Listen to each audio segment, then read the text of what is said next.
Assalamualaikum warahmatullahi wabarakatuh. Saya Nisfatul Mufidah dari kelas A21. Pada kesempatan kali ini saya akan mempresentasikan proposal penelitian saya yang berjudul Pengaruh Pemahaman Mata Pelajaran Fikih terhadap pelaksanaan ibadah sholat pada peserta didik di Min 1 Rembang. Latar belakang penelitian.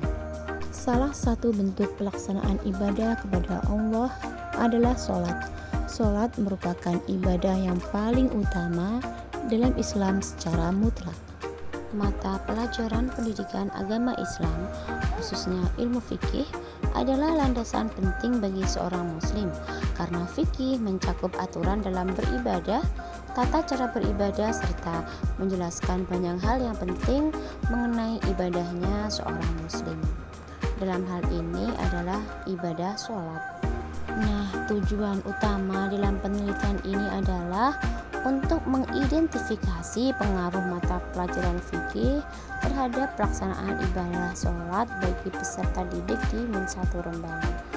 Pertanyaan penelitian yang pertama yaitu bagaimana pengaruh pemahaman mata pelajaran fikih terhadap pelaksanaan ibadah sholat bagi peserta didik di Min 1 Rembang.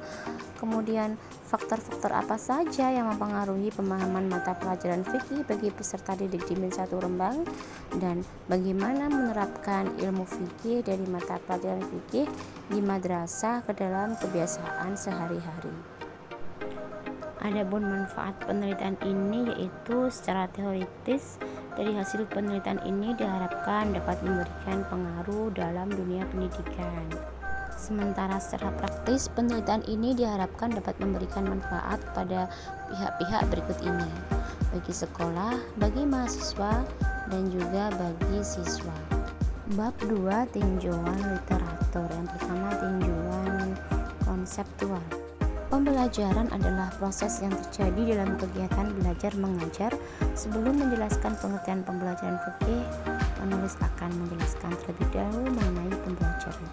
Secara bahasa, kata pembelajaran mempunyai imbuhan pedanaan yang berarti proses cara menjadikan orang makhluk hidup untuk belajar, sedangkan secara istilah, pembelajaran adalah tahapan perubahan individu yang relatif menetapkan sebagai hasil pengalaman dan interaksi dengan lingkungan yang melibatkan proses kognitif.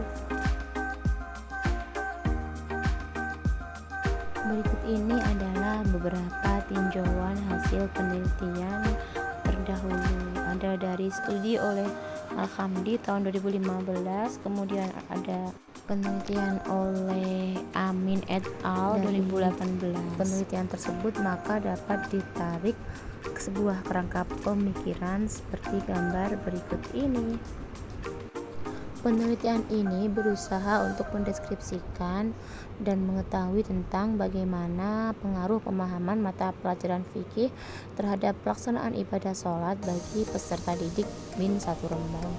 Peneliti berupaya untuk mengamati dengan teliti dan mencari faktor-faktor yang dapat menjelaskan kondisi subjek dan objek yang akan diteliti sesuai dengan permasalahan yang akan menjadi fokus penelitian ini menggunakan pendekatan kualitatif. Tempat penelitian dilakukan di Madrasah Ibtidaiyah Negeri 1 Rembang, dan waktu penelitian dilakukan pada semester 2 selama 2 bulan, yaitu pada bulan Februari sampai dengan bulan Maret 2024 tahun ajaran 2023-2024. Selanjutnya, populasi adalah wilayah generalisasi yang terdiri atas subjek-objek yang mempunyai kualitas dan karakteristik tertentu yang ditetapkan oleh peneliti untuk dipelajari dan kemudian ditarik kesimpulannya. Dan sampel adalah bagian dari jumlah dan karakteristik yang dimiliki oleh populasi tersebut. Variabel kualitatif, terdapat variabel yang tidak bisa diklasifikasikan. Nilai variabel kualitatif bukan merupakan angka, tetapi berbentuk kategori mutually eksklusif.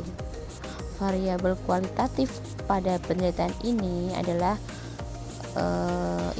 kecerdasan ibadah sholat, satu unsur yang dapat dimasukkan ke dalam kategori pendidikan bagi peserta didik muslim, sehingga dapat dikatakan bahwa selain peserta didik muslim bukan merupakan kategori dari penelitian ini. Berikut ini adalah teknik pengumpulan data yang digunakan oleh peneliti dalam penelitian ini. Yang pertama observasi, dan yang kedua adalah wawancara. Teknik analisis data. Reduksi data merupakan suatu kegiatan merangkum, memilih hal-hal pokok yang memfokuskan pada hal-hal yang penting, dicari tema dan polanya, serta membuang yang tidak diperlukan. Kemudian yang kedua, penyajian data adalah kegiatan ketika mengumpulkan informasi yang disusun sehingga memberi kemungkinan akan adanya penarikan kesimpulan dan pengambilan tindakan. Lalu yang ketiga adalah penarikan kesimpulan verifikasi. Setelah tahap analisis data, maka tahap yang dilakukan setelahnya adalah penarikan kesimpulan. Jadi kesimpulannya, dengan pemahaman ilmu fikih yang bagus, maka hal tersebut sangat berpengaruh positif terhadap ibadah salat peserta didik di Indonesia Kembang. Demikian yang dapat saya sampaikan, kurang lebihnya mohon maaf. Wassalamualaikum warahmatullahi wabarakatuh.